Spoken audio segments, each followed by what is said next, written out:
And today we want to just pay tribute to all you nurses. The theme of tonight reminds me, well, the theme, let me just outline it as it's put in your program. As you climb, take someone with you.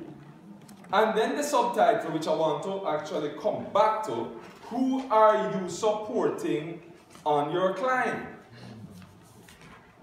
And that's a very important, subtitle there. Because it's very important to ask yourself that question. And as I read the title, it reminded me of a poem I wrote a long time ago for an organization, a governmental organization, who invited me to speak to the organization about what they were experiencing in the organization, something they labeled as the crab in the barrel syndrome. And many of us would have heard about that syndrome. And those of you who come from the country parts understand very well that those who go out to catch crab, they don't have to cover the barrel. Why? Because as you put the crabs in the barrel, if one should try to climb out, the rest will pull them back. And so this organization asked me to come and address that culture that was festering in the organization. And I thought, what better way to do it than to write a poem that really put across to people what they're doing when they are practicing the crab in the barrel syndrome. So I call the poem Methodology of Ending Up in the Boiling Pot.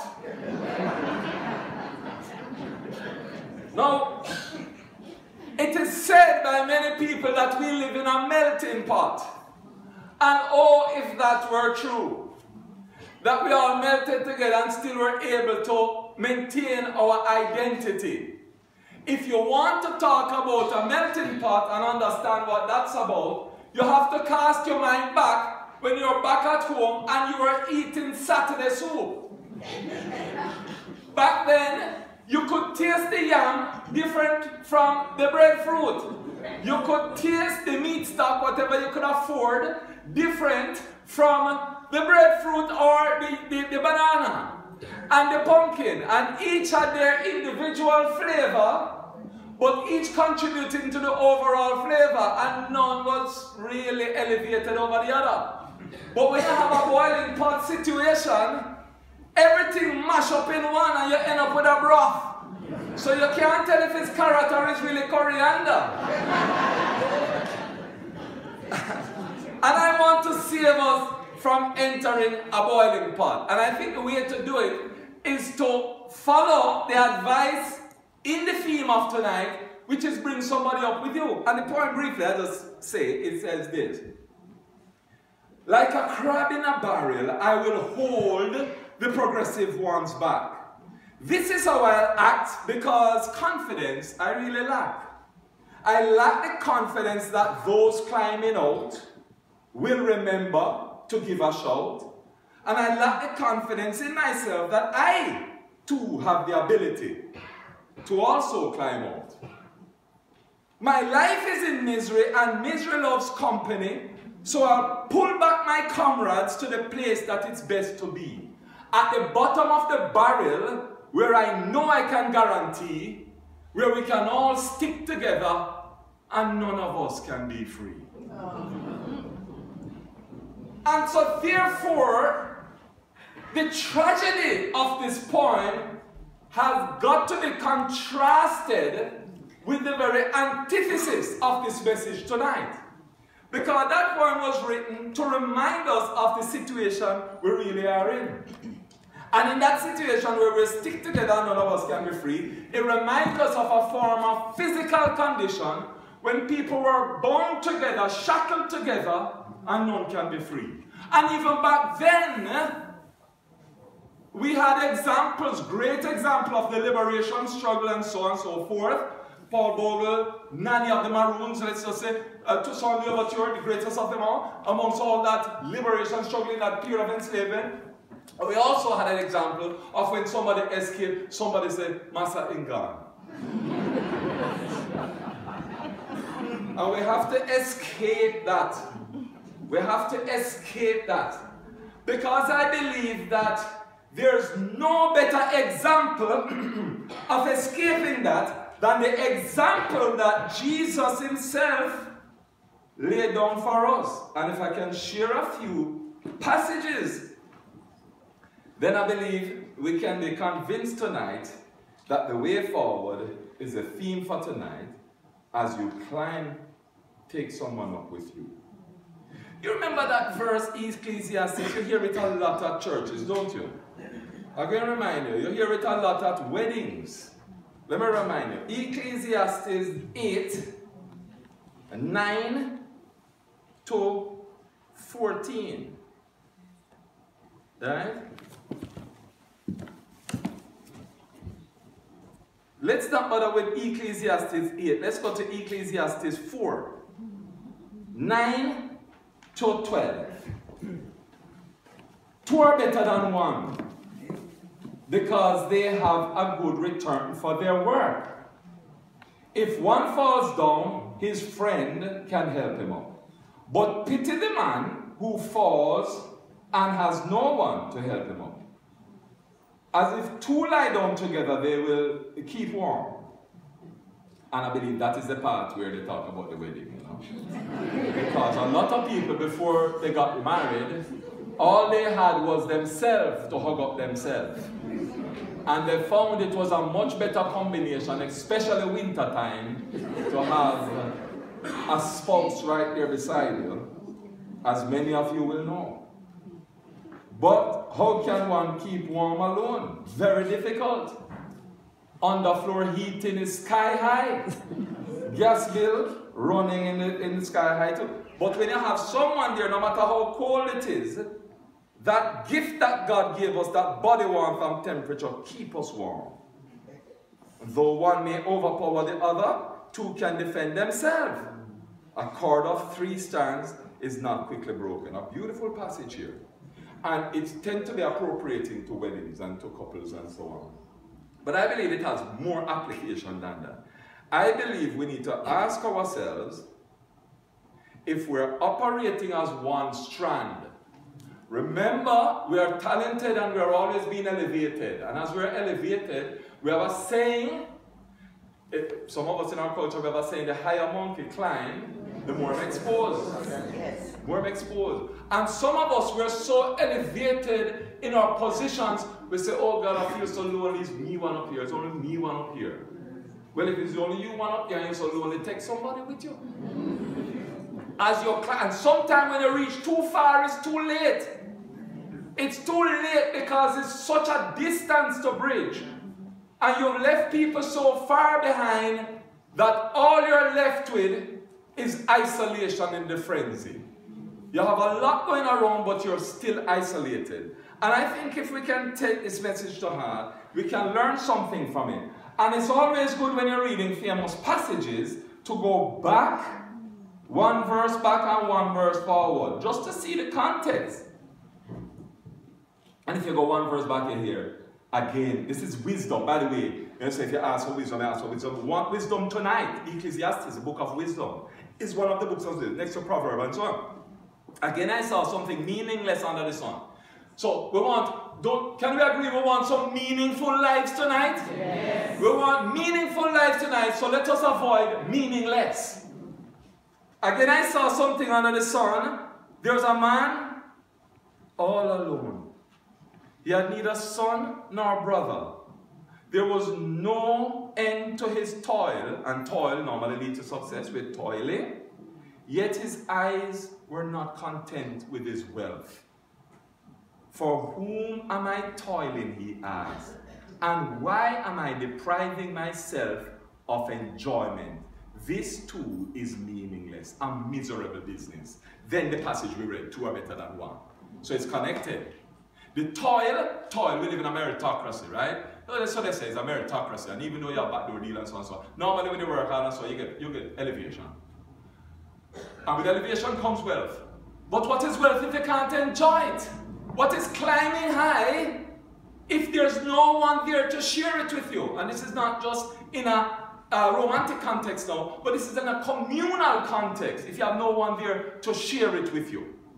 Right? So it becomes meaningless. And the saddest thing in all of life is to go through your life journey and to recognize that you are there, never help anybody, never bring anybody up, and at the end of it, it was meaningless. There's nothing sadder than that. Okay, so I said read forward one verse as well and see what that says. So let's go forward one verse. Better a poor but wise youth than an old foolish king. And this is what we're moving towards. Age and regality. We get older, we get richer, we get more rarefied. But without other people there, without lifting somebody else, it would be better to be a poor youth. The same youth that Madam Cousin said is poor youth. Better to be that. At least when you're a youth, there's still time. All of us in here tonight are young enough. I don't care if you have 1 or 2 gray hair. All of us are still young enough to heed this advice. Better to be young and poor. Poor in spirit sometimes. And just bring somebody with you as you climb. So the ultimate person demonstrating this was Jesus. I want you to not ever listen to a Bible story again without observing how Jesus lifted people. Let's just use the example of Jesus. Jesus, the very nature of the very birth of Jesus was the circumstances, the geographic circumstances was in a barn, a little backyard, shepherd yard. But the royalty was there. There was a star involved. This was a true star being born. This was a savior of the world born, right? And there's something glorious about the life of Christ. And let us not just think about the birth, which is in a humble place. Let's go even beyond the crucifixion and go to the ascension. That's perhaps one of the most powerful things one could witness. The ascension, the going up to heaven. Then look at what happens between birth and the ascension. Look at how Jesus moved. He lifted up people. He lifted up people. When he was tired, he lifted up people all the time. Healed people. Even raised people from the dead. Always an act of lifting up. The disciples taking them from a life of crime and wretchedness into a life of privilege and power. Preaching the word, reaching the word for the gospel, and so on. But he was always lifting up people. Even at the very end, in his suffering, splayed out on the cross, sweat and blood and gore, and all you can think about is your pain. It was such a painful experience that even the great Jesus, the Messiah, asked if this cup could pass. It was not a day in the park. It was an experience on the cross. And in that very moment of suffering, there is this very principle you have used tonight. As I'm going up, I'm bringing somebody with me. And even if it's the thief on the cross, I'm going to bring one of them with me. Because heaven is a place like this. And you remember the parable about the heaven. You talk about the lost sheep, the lost coin, and the lost son. That was an embodiment of heaven. You have 99 sheep, what you worried about? What you worried about that one for? But you see, it's the last one I need to go back and pull up. Yes, I have 99. It look like everything all right. Only one lost. But I have to go back for that one. You have 9 coins. Why you worried about the one lost? No, I'm going to sweep down the can need that one coin. You already have a son who is a so-called, good boy, not spending off half the wealth. Why you worried about that prodigal one that was bankrupt you by taking half of the wealth? No. I'm going to put a robe on that one and keep a banquet. Why? Because there is more rejoicing in heaven when one person comes to know the Lord than over 99 saints that know him already. So no matter how well and cushy things are, there is always room to reach back and pull back the lost. Seek those that are lost and those that are gone. And we're not alright. And that is why there's not a party in heaven as long as somebody is lost. The celebration in heaven is really not about those who are already in the kingdom, but those who need the kingdom. So how could Christ go from the cross and feel happy about all that suffering when there was a soul right there beside him who repented? He said, today you will be with me in paradise. So even then, Christ demonstrated the paradigm we're talking about. As you're rising, bring somebody with you. And you see an example of it even with the lady with the issue of blood. There is no reason why a woman such as that should be enshrined in the gospel, because she broke the law. She had an illness, an issue of blood, and according to the law, she should not be coming up around men, especially Jesus himself. She broke the law, she broke customs, she broke all convention, right? And yet she's elevated. And who elevated her? Who lifted her? Not the crowd, not the people, not the disciples. Because when she found her way through the crowd, breaking the law, breaking all the customs, to get her healing, she touched the hem of his garments, and something happened. Power was pulled out of Jesus. And he could have kept it a little secret between him and the lady. Why did he have to embarrass the woman like that? Why did he have to say, who touched me? Even the disciples said to me, everybody touching you, right? What are you talking about? There's a crowd, everybody touching against you.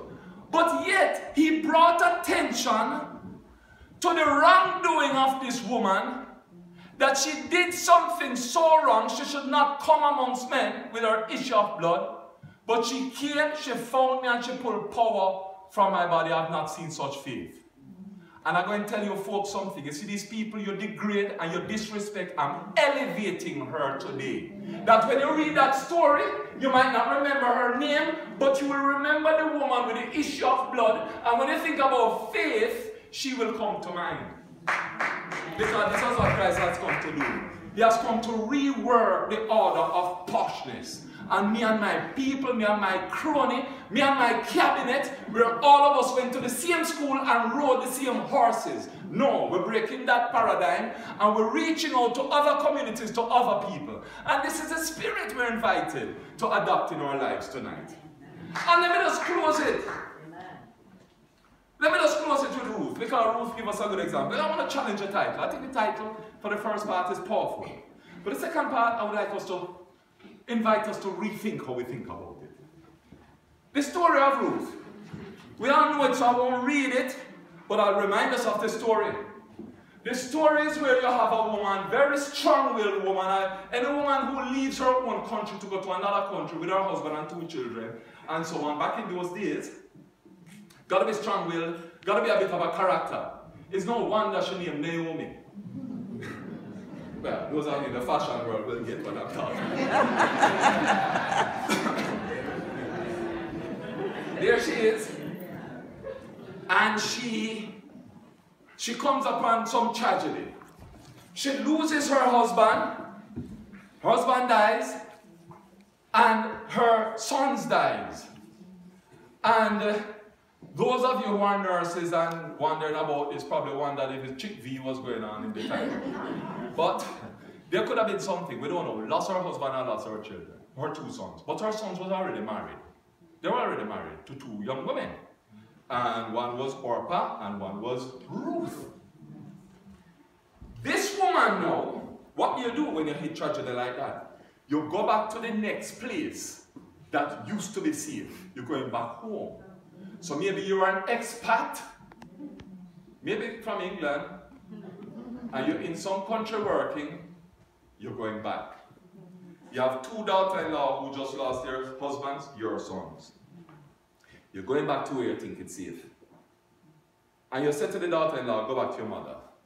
Because you can't look at me to give you more sons, even if I have some now, will you wait for them? It's a bit of a feistiness, really. A bit of a feistiness, because the fact that the daughters wanted to be 3 as opposed to 1, they wanted a row of 3 rather than 1, because they wanted to return to her, with her. But who knows, she's going back to her people, and who is this foreigner you bring and so on. So people funny, they'll be friends with you, but when they go in certain places, they don't want you there. So she's going back home. And Orpah, I feel sorry for her because, you know, she cannot get the message and she cannot just walk back to the hills of her home country, going back to her mother, going back to her home. But Ruth says to her, and I want to read this, I want you to pay close attention. You're going places, this woman is going places. She's going to a better place. You don't leave somewhere unless the place you're going to is a better place. Just like jobs, you're going up. You don't go for a promotion unless it's a better place. So Naomi, let's assume she's going back to Bethlehem, a better place than here. Amen. Right? And I want you to, in your life now, think about that better place you're going to. As you're traversing life and you're advancing and you're promoting, you're going to a better place. But there's someone saying something to you. There's someone you might be ignoring. There's somebody you might be rejecting. There's somebody you might be putting off. And this is what this person is saying to you. Right? You know the verse. You know how it goes. Where it's in. Entreat me not to leave thee, nor finish it for me. Entreat me not to leave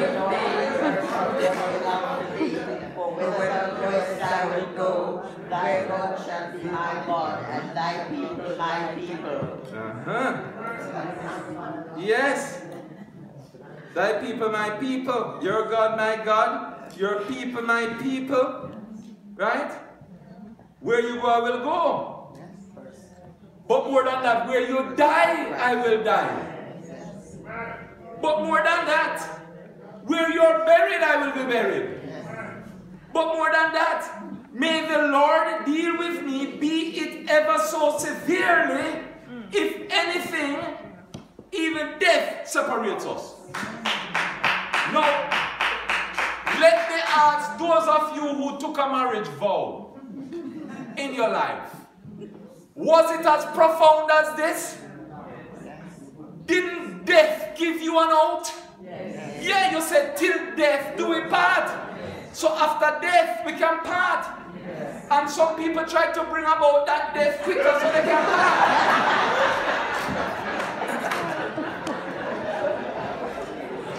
But I want to say and put it on tonight that this is more profound. People think the most solid commitment one to another is a marriage. It's not.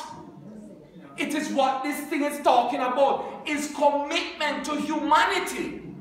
It is a commitment one to another. Those of us. So basically, essentially, is that she said, listen, not even death should separate us. Not even, we will be buried together and death won't separate us, right? We will be together and so on and so forth. Now, what does it look like so far? It looks like Naomi is going somewhere and she has somebody begging to be with her. So that that person can be better off. But don't you know the end of the story? Who was better off because of whom? Answer me. Was it Ruth in the end better off because of Naomi? Or was it Naomi herself, the one who wanted to reject Ruth, who ended up being better off? Her welfare ended up wrapped up with the person she wanted to reject. Because it was Boaz would never have eyes for Naomi. I think he's related to her. They have a word for that. It was Ruth. It was Ruth that caught Boaz's eyes. And he said to the cleaner, let her have what she wants. And it was that collaboration and that combination and that marriage which ended up saving Naomi. So when the subtitle of your message says, and your theme tonight says, who are you supporting? The question you should ask yourself, how am I going to be ultimately supported by who I help? So the story of Ruth demonstrated that, because when you're reading Ruth, you think, yes, Ruth is going to be fine because of Naomi. But you who read the story, you who remembered it from Sunday school, you who on the tube or the underground or between Piccadilly and Green Park, you can read the story. It is so short, 4 chapters. You will understand very well that often it's the person who it look like you're helping is helping you. May God bless these words to your heart tonight. Amen.